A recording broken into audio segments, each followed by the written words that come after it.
The princess no one wanted, Princess Leora, sat alone in the tall crystal tower of the palace of Xeno.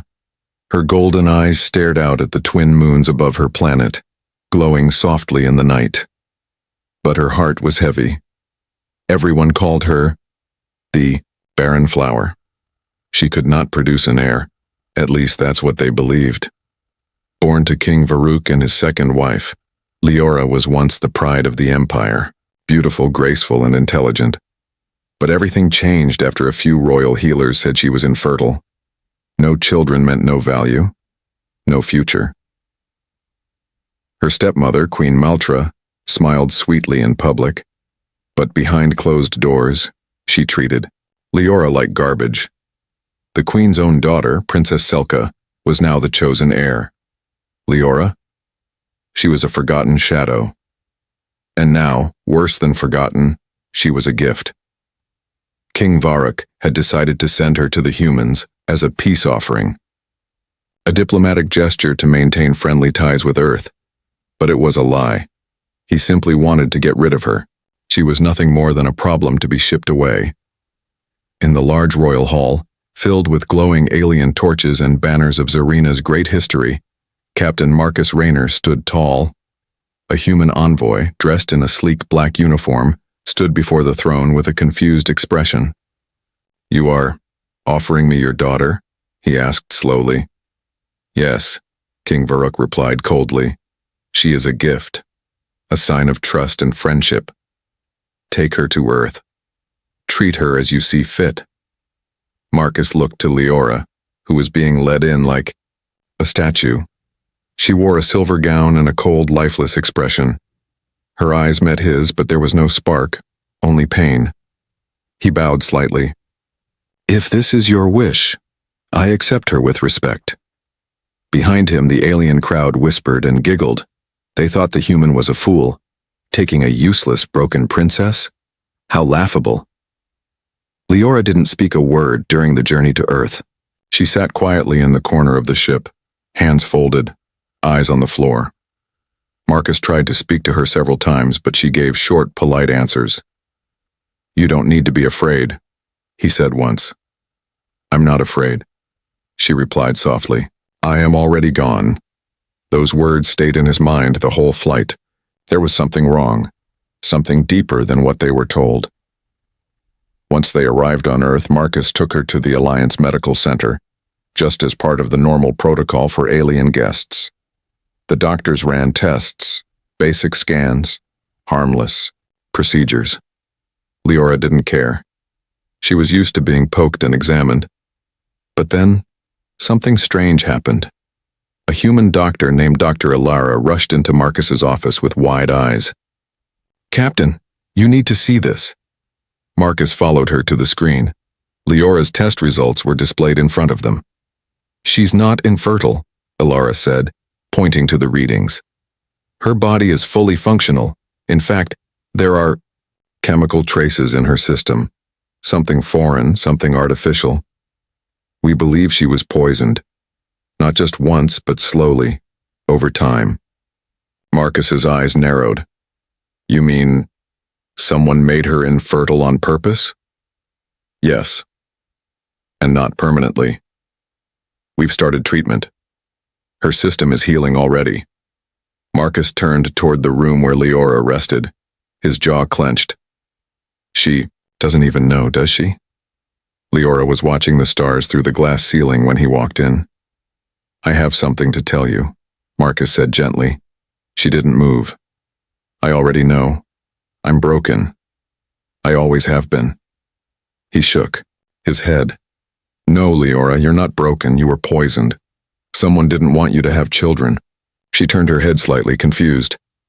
That's not possible." "It is," he said. "Our doctors found it, and we're fixing it. You're already healing." Leora stood slowly, unsure whether to believe him. "Then why? Why would someone do this to me?" Marcus stepped closer. Maybe they were afraid of what your child could become, or maybe they just didn't want you to have any power. She looked at him for a long moment, and for the first time since he met her, He saw real emotion in her eyes. Sadness, yes. But also, hope. That night, as she slept in the Earth facility, her body began to feel warm. Her skin glowed slightly under the moonlight coming through the window. Inside her, something had changed. Something was alive. She opened her eyes, slowly touching her belly, and she whispered, "I'm not empty." The truth beneath the skin. Leora stood in the earth garden, her bare feet on the soft green grass. She had never seen real grass before. On Xerina, everything was metal, glass and stone, cold and perfect. This place felt alive. She closed her eyes. The sun was warm on her skin. For the first time in years, she felt something deep inside, a heartbeat that wasn't hers. She wasn't sure if it was real yet. But her body was changing. Her senses were sharper. Her emotions ran deeper. She wasn't the barren flower anymore. Captain Marcus watched her from the glass doors of the lab. He didn't want to interrupt. Ever since the truth came out, that Leora had been poisoned by someone in her palace, she had become quiet. Not sad, just thoughtful. Later, that evening, Dr. Alara met with Marcus again. "The healing is progressing faster than we expected," she said. "Her body is adapting. It's almost like it was never meant to be infertile. Like something inside her is fighting to correct the damage." Marcus frowned. "Could this be genetic?" Ilara nodded. "Possibly. There's something ancient in her DNA. We found sequences we can't explain. Nothing like we've seen in Xeranan records, and..." She hesitated. "There's something else. She's already carrying life. A child." Marcus felt a strange chill. "She's pregnant? Already?" "Yes, and it's yours, Captain." He took a step back. His heart was racing. He hadn't touched her, not like that. But then he remembered. On Xerina, some life bonds didn't need the physical act, just deep emotional connection and a shared moment of complete trust. He had taken her hand that day. He had believed in her when no one else did. Could that truly be enough? In her room, Leora sat in silence, staring at a small mirror. Her fingers touched the edge of her jawline where tiny silver veins now pulsed under her skin. Something new. She looked at herself and whispered, "Who am I becoming?" The door opened. Marcus stepped inside quietly. "I have to tell you something," he said. "You're not just healing, you're pregnant." Her eyes widened. "That's not possible." "It is. And it's already happening." She stood up slowly, her knees shaking. "But we never... How?" "We don't fully understand it yet," Marcus said. "But you need to know the truth. Your body is responding to something ancient, something powerful." Leora's lips trembled. "Then, my life was stolen from me. All those years, they told me I was nothing. And now..." He stepped closer. "You were never nothing. Someone just made you believe that." She looked at him, her eyes full of tears she didn't let fall. "Why are you being so kind to me, Marcus? I was given to you like a broken gift." He smiled gently. "You were never a gift. You're a person, a strong one, and maybe you were meant to be more than anyone imagined." That night, Leora had a dream. She was standing in a dark room, filled with golden light. A woman with glowing white hair stood before her. The woman had her same eyes, fierce and burning with fire. "Leora," the woman said, "your blood carries a spark from the first stars. They tried to erase you because you are the key to something forgotten. Do not fear the child within. Protect it, for it will change worlds." When Leora woke up, her heart was pounding. The voice still echoed in her mind. "You are the key." Across the galaxy, on the throne of Xerina, King Varrock was restless. He paced back and forth in the royal war chamber. "Why haven't we heard from the humans?" he asked. A guard stepped forward. "We received a transmission, sire. They say the princess is recovering, and..." She is with child. The king's eyes went wide. Lies. But deep down he feared. It was true. His greatest mistake had returned to haunt him. If the child lived, if the people found out she was never infertile, his throne would tremble. And Queen Maltra? She watched silently from the shadows, a small wicked smile forming on her lips. It's time to finish what we started, she whispered. Before the heir is born. Back on Earth, Leora looked at her reflection again. But this time she didn't see the broken girl from Xeno. She saw a mother, she saw power, and she knew. They were coming for her. The truth. Beneath the skin, the cold metal table felt warm beneath Leora's fingertips. She wasn't dreaming, not this time. The hum of Earth's medical machines was soft around her, but the results flashing across the holographic display were loud. Very loud. Dr. Ilara stood quietly beside her, eyes wide with disbelief. Leora, the scans don't lie.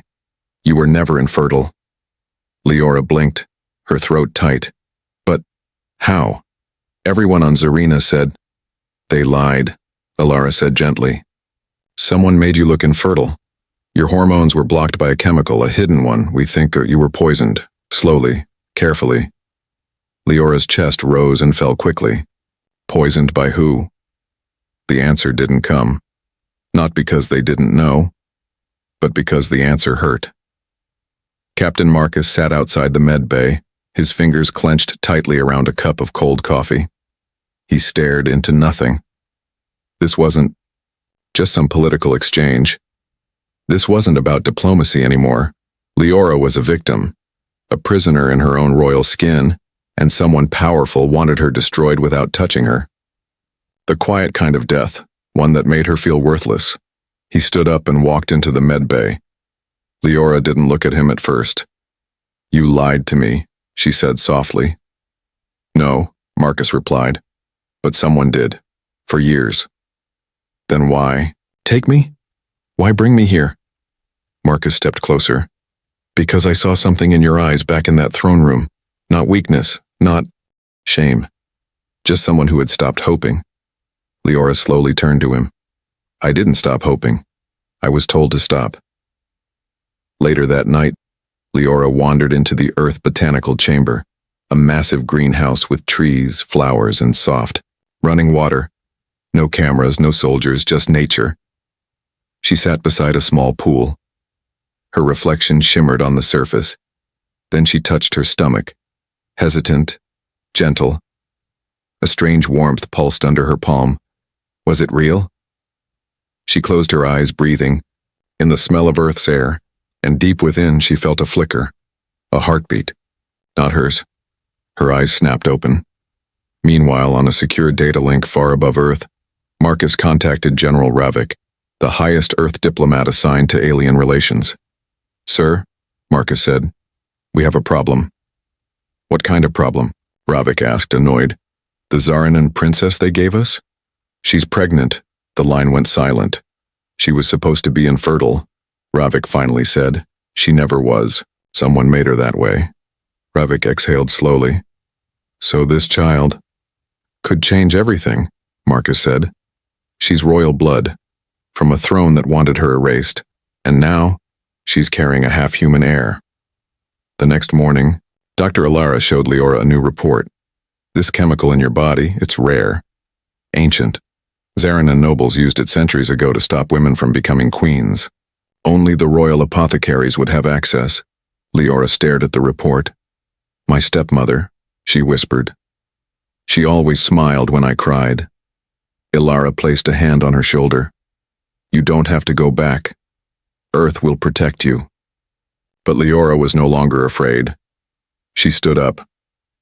I was given to Earth like a broken tool, but I'm not broken. I'm becoming something new. That evening, Leora sat beside Marcus on the roof of the facility. Stars sparkled above them. Earth's moon hung heavy in the sky. I was taught humans were rough, dangerous, dirty, Leora said. Marcus laughed. We are, but you're also kind. You don't treat me like I'm less. He looked at her gently. You're not less. You were never less. For a moment they sat in silence. Then Leora turned to him. If I become something dangerous, will you stop me? Marcus shook his head. If you become something powerful, I'll stand with you. Far across the stars in the shadowed halls of Xeno, Queen Maltra stared at a burning blue flame hovering over a bowl of black water. She's awakening, the queen said. Behind her, a figure in black armor nodded. Then I will go. Queen, Maltra narrowed her eyes. Kill the child, and if the girl resists, remind her what happens to traitors. Back on Earth, Leora opened her eyes in the middle of the night. A whisper echoed through her mind. You are the mother of a new age, and they will fear you. Her hand rested on her belly. I'm ready, she whispered. Come try. From shame to surprise. The morning sun rose over the Earth facility, but it did not bring peace. Inside the command chamber, alarms blared. Marcus stood over the display table, his eyes locked on a holographic message from Xeno. A royal seal pulsed red. The words were clear. Return the girl, destroy the child, or face consequences. King Varric Marcus's jaw tightened. They know. Doctor, Alara stepped in holding a tablet. They know more than we thought. We've intercepted a transmission. A Xerenan assassin ship is already on its way. Marcus looked at her. How long? 3 days. Maybe less. Meanwhile, Leora stood in front of the mirror, examining the faint, glowing pattern on her skin. Lines like ancient markings, blooming around her belly. Not tattoos, not scars. Signs of transformation. She touched the lines softly. I'm not ashamed anymore, she whispered. This child is not a mistake, it's a message. Hours later, a gathering was held at the Earth Alliance Council. Leaders from multiple planets, including humans, sat around a large round table. Leora, dressed in a pale silver robe, stood quietly at Marcus's side. The pregnancy is proof, one human general whispered. Proof that hybrids are possible, that union between species can create something powerful. But dangerous, another said. What if this child isn't stable? What if it's a weapon? Leora stepped forward, her voice calm but strong. Then protect it, not because it's a weapon, but because it isn't. I was thrown away by my people, but now, I carry hope. You can fear it or help shape it. The room fell silent. Marcus added, we must stand between her and the ones who want to erase this hope. Because if we don't, they'll erase more than a child. They'll erase the future. Far away, King Varric smashed his golden goblet against the wall. She lied to me, he shouted. The room was empty except for his advisor. No, my king, the advisor said carefully.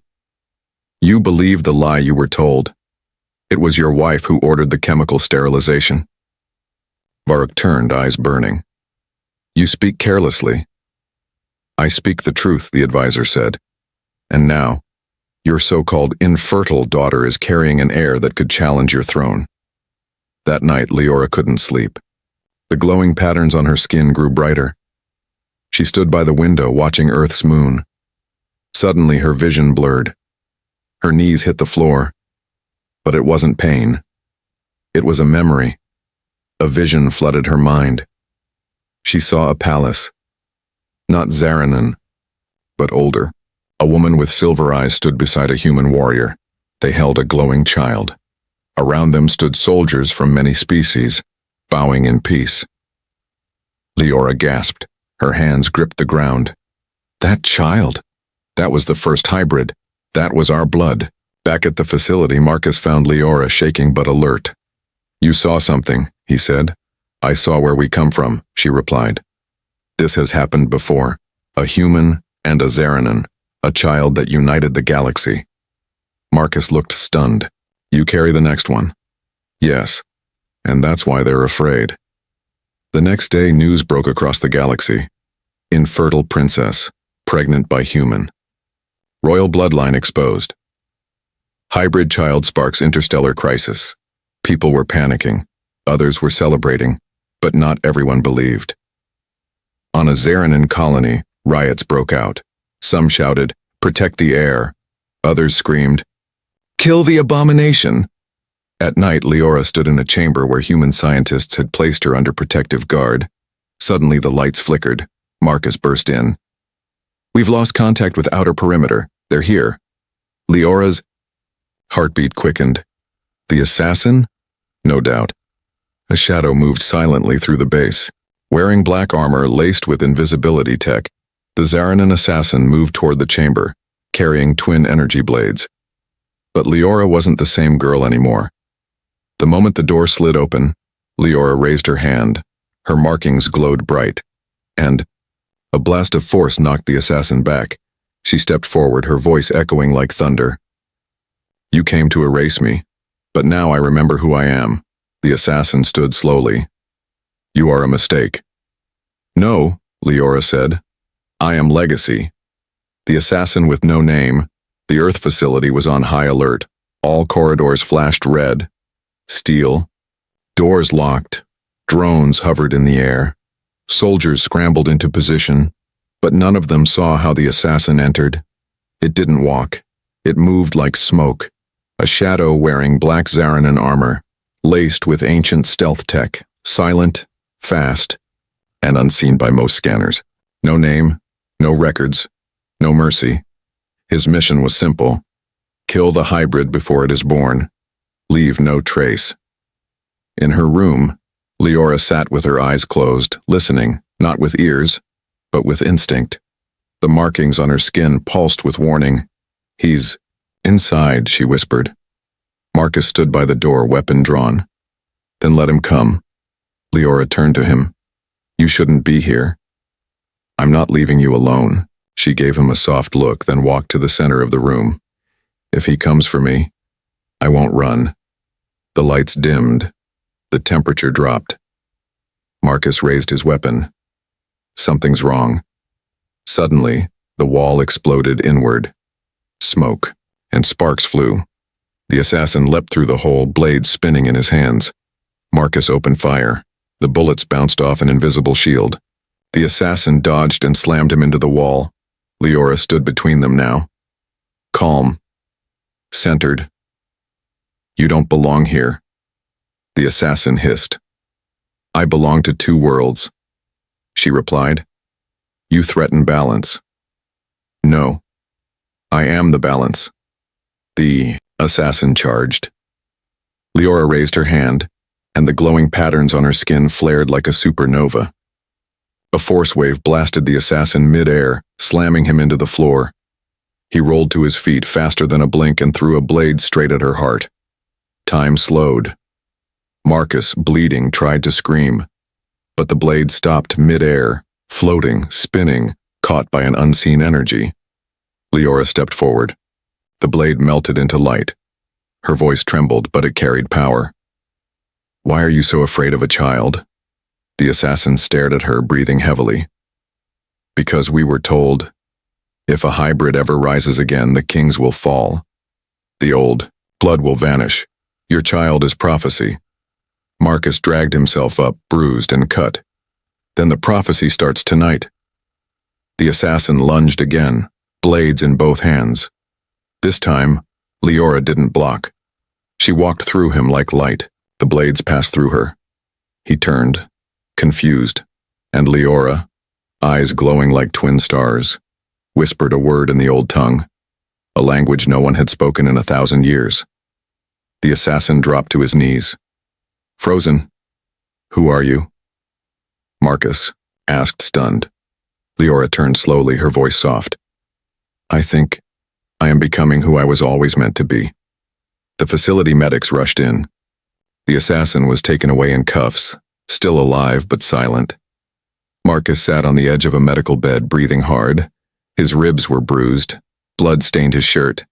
Leora touched his shoulder. "You could have died." "So could you. But I didn't," she whispered. "And now we know. They fear the child because of what it means. Not because it's dangerous, but because it's free." Meanwhile, across the stars, Queen Maltra sat on her private ship watching the failed assassin's footage. The moment Leora spoke the old tongue, the queen's hands trembled. "She speaks the language of the founders," Maltra muttered. "That's impossible." A cloaked figure stepped from the shadows. "What now, my queen?" Maltra's face turned to stone. "We send a message not to her, but to him." Back on Earth, Marcus checked the transmission log. His eyes widened. "There's a message. From Xeno. From the king." He played it. King Varuk's face appeared half-shadowed. "You were warned. You defied me. Now hear this. The blood in that child does not belong to Xeno. It belongs to something older. Something dangerous. You think you've won. But I will show you this child is not an heir. It is a war." The screen went black. Leora stood behind Marcus, and for the first time, she smiled. "A war?" she said. "No, it's the end of one. Secrets of the royal blood, the Earth sun was hidden behind storm clouds." Inside the underground archives of the human Xeranin research dome, Leora stood beside a glowing vault, one that hadn't been opened in over 300 years. "This chamber stores alien relics found on dead planets," said Dr. Alara, scanning the panel.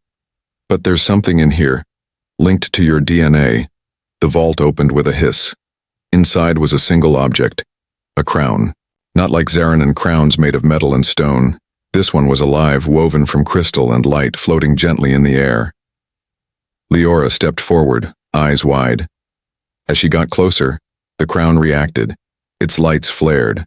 Soft whispers filled the air, speaking in the same old tongue she'd used against the assassin. Dr. Alara stared in shock. "It's choosing you." Marcus watched from behind the glass wall. Every part of him wanted to protect her. But something was happening he didn't understand. Something ancient. Something cosmic. Leora lifted the crown. It didn't rest on her head. It sank into her. A glowing symbol appeared on her forehead. Her body shimmered, as if made of stardust. "I remember," she whispered. Suddenly, visions flooded her mind. A time before thrones and kings, when Xeranins and humans once ruled, together as guardians of balance. A child from each race had formed the first union, and their hybrid offspring held the power to awaken planets, silence wars, and speak to the stars. But the galaxy grew greedy. Kings feared the power of hybrids, so they erased them from history. Buried the truth, poisoned the bloodline, Leora's blood. She fell to her knees, gasping. Marcus ran in and caught her. She looked up at him, her eyes glowing. "My child is not just a threat to Xerina. He's the return of something they thought they killed forever." Marcus helped her stand, then let them fear it. Meanwhile, back on Xerina, Queen Maltra stood in her dark chamber, surrounded by floating candles and forbidden books. "She has touched the star crown," said the cloaked seer beside her. Maltra's face twisted. "She carries royal blood deeper than mine. And she carries his child." "You mean Marcus?" the seer asked. Maltra laughed bitterly. "No, I mean the blood of the ancient human warrior, the one my ancestors betrayed. Marcus is only the key. That child is the door." Back on Earth, leaders across the galaxy were divided. Some feared Leora's child, some worshipped the idea, and some wanted him dead. The Earth Alliance debated endlessly. Some wanted to send Leora into deep space to avoid war. Others wanted to use the child as a political weapon. But Marcus had another idea. He took Leora to a quiet place in the human countryside. No labs, no cameras, just nature. She sat under a tree watching the wind dance with the leaves. "I can feel him," she said softly. "Not just in my body, but in my mind. He's aware." Marcus sat beside her. "What does he feel?" She smiled. "Safe, loved, curious." They sat in silence. Then Leora said, "If anything happens to me, Don't, Marcus said, quickly. Nothing will. But if it does, protect him. Don't let them use him. Or fear him. I'll protect you both, he said. I swear it. That night, lightning struck the dome where the crown had once been stored. But it wasn't lightning. It was an attack. Xeranan forces had secretly arrived. A transmission echoed through the stars. The princess has broken the order. The ancient blood must not rise again. Back in the countryside cottage, Leora awoke with a start. The ground trembled. She stepped outside, heart racing. In the sky above, a massive Xeranan warship blocked the stars. A deep voice boomed through every speaker on Earth. Return the child, or Earth will burn. Inside, Marcus loaded his rifle, but Leora placed a hand on his arm. No, this is not a battle of guns. She stepped forward into the open field, beneath the warship's shadow, her skin glowing, her eyes like suns. I am not your enemy, she said aloud, voice calm but unstoppable. I am your forgotten queen. The king's last demand, the sky. Over Earth was no longer blue. The giant Xeranan warship hung like a black sun above the planet. It didn't fire. Not yet. But its weapons were glowing, waiting for the final word. Inside Earth's global command center, leaders shouted over each other. Fear had spread like wildfire. She has to surrender. No, she's carrying the air. If we lose Earth, none of this matters. And in the center of the room on the main screen appeared the face of King Varrock.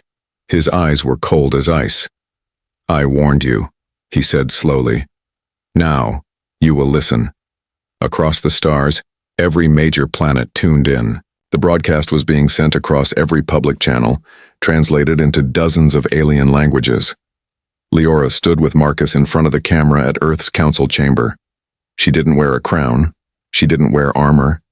Just a simple, white robe. But her calm face silenced galaxies. King Varrock's voice thundered again. You hold what does not belong to you. That child is a threat to the throne. I command you, send her back in chains, or Earth will be erased from the stars. Leora stepped forward. No guards, no shield, and she spoke. Father, she said quietly, you never wanted me. Not as a daughter, not as a leader. You poisoned me. You gave me away like trash. Now you want my child because you fear what he means. Varrock leaned in close to the camera. I fear chaos. That child will destroy the order we built. No, Leora said, her voice calm. He will end the lie you built. Behind her, Marcus stepped forward too. She's under our protection now, and we don't bow to tyrants. Varrock's voice dropped to a whisper. Then Earth will burn with her. The screen went black. Marcus turned to the council. They'll attack. It's only a matter of time. Dr. Alara ran in, holding a small device.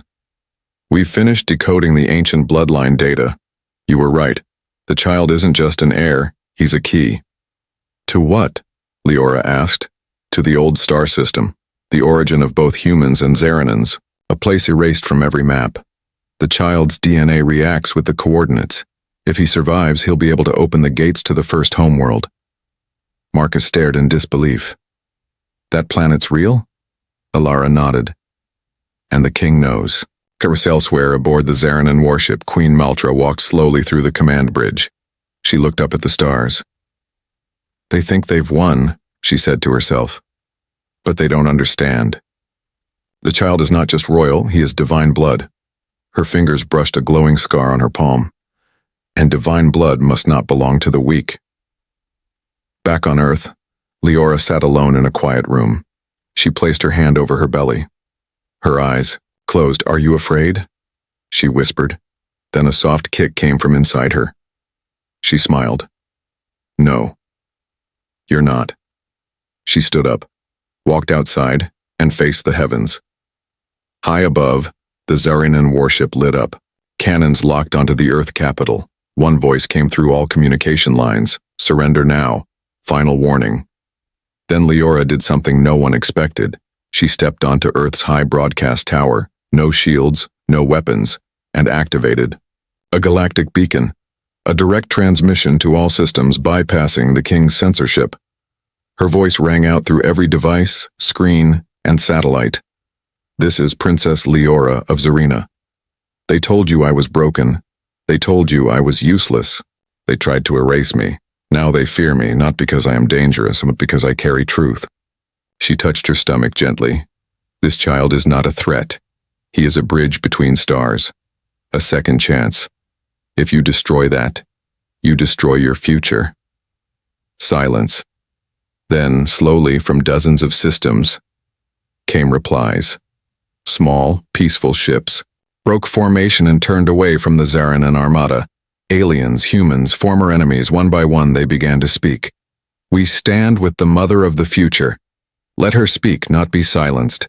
Protect the child. Protect the truth. On the Xeranan warship, King Varroc's hands shook with rage. She dares unite the galaxy?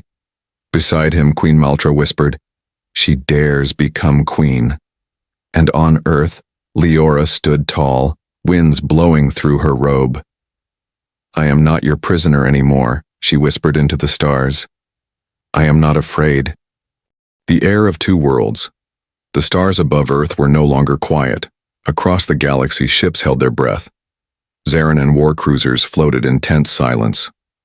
Earth's defense fleet stood ready. But no one fired. Not yet. Because at the center of it all stood a woman once called Broken, Princess Leora of Xeno. She wasn't armored, she wasn't armed, but her voice, sent across every system, every colony, every moon, was stronger than 1,000 warships. And now, the galaxy was listening. Inside, the Earth facility's birthing chamber, soft blue lights glowed. Medical drones floated quietly, monitoring vitals. Leora lay still, beads of sweat on her forehead. She gripped Marcus's hand tightly. Her breath came in sharp waves. He's coming, she whispered. Marcus nodded, holding her with calm, steady strength. I'm here. Dr. Alara looked at the screen. Everything's stable, but something is different. His life signs are spiking. Leora's glowing body lit up brighter than ever. The ancient patterns across her skin shimmered like living constellations. I can feel his power, she said softly. Outside, Earth's skies darkened. The Xeranan warship began powering its main weapon. King Varroc's voice echoed across open channels. This is your final moment. Surrender the air, or I end this world. Inside the chamber, Leora cried out, and suddenly a wave of radiant energy pulsed through the room. Machines beeped wildly. Glass shattered. And then, silence. A single newborn cry filled the air. Marcus looked down and gasped. The child wasn't just alive, he was glowing. His tiny body shimmered with soft light. His skin bore no scars, but glowing symbols danced on his arms, similar to his mother's, but older, deeper. Dr. Alara stepped back, in awe. He's fully awakened. He's the first to ever be born this way. Leora, barely able to speak, smiled. My son. Marcus picked up the child. The warmth in his arms was like sunlight. Then the child opened his eyes. And they were not just Xeranan. Not just human, they were cosmic. In orbit, something unexpected happened. Every warship's targeting system crashed. Weapons powered down. Engines froze. And in the silence, a single, peaceful voice filled every speaker. You do not need to fear me. It wasn't Leora. It was the child. King Varroc stood in disbelief on the bridge of his warship. That voice. How? He's only seconds old. But even his crew stepped back, fear in their eyes. He speaks like the first ancients, one officer whispered. He speaks to machines, to stars. Varroc gritted his teeth. This is blasphemy. Queen Maltra stepped forward, calmly. No, my king, this is destiny. On Earth, Marcus carried the child to the window. The baby looked up at the dark ship above. The clouds parted, light beamed down. And in every corner of space, ships powered down their weapons. The war was over, and not by force, by choice. 3 days later, a council was formed. Xenon nobles, human leaders, and alien delegates from 50 worlds gathered. They watched as Leora stepped into the Great Hall, child in arms, Marcus by her side. Some bowed. Others stood silent in respect. The head elder of the Galactic Corps stepped forward. "What name shall we record in the Codex of Stars?" Leora smiled. "His name is Kale." Marcus added, "Kyle, the heir of 2 worlds." The council declared him the first sovereign child, a symbol of unity, born not to rule, but to remind the galaxy of what could be. Leora was crowned, not just as Xenon royalty, but as the Mother of Peace. Marcus was named Earth's guardian ambassador. And Kale? He slept peacefully through the whole ceremony, his tiny hands glowing with the future. Years passed. The warships were dismantled. The old throne on Xeno was never rebuilt. Instead, it was replaced by a library, a temple, a school, and in the heart of it stood a statue of a woman once discarded, holding a child once feared. They called her the princess no one wanted. But history called her something else. The one who gave birth to peace.